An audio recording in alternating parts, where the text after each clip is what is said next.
Hi everybody, Senator Scott Newman coming to you from St. Paul. Two things that I wanted to talk to you about. First was the coronavirus, and the other is disaster relief for spring flooding.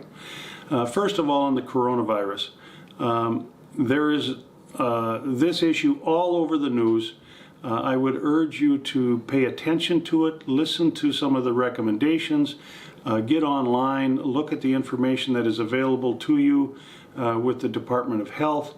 But just as a matter of being prepared, I will tell you that we are in the process here in the state legislature of passing legislation which will provide the necessary funds for the Department of Health and our health care workers in the state of Minnesota to help us get through this. We really don't know yet the extent of it, but the more we are prepared for it, the better off that we're going to be.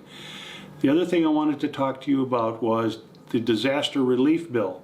If you remember last fall, we had an awful lot of rain and the ground was absolutely saturated. We are a little bit ahead of the curve when it comes to the possibility of spring flooding. So for instance, in my district, the little town of Henderson down in the Minnesota River Valley spent about 2 months with their roads closed into that town with only one road in and one road out. And so we have to try and prepare so that kind of thing isn't going to happen.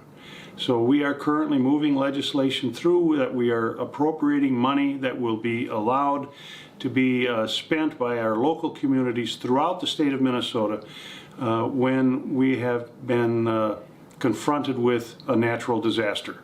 So I just wanted to bring that up to date for you and let you know that we here in the legislature are doing the best to look at those two issues.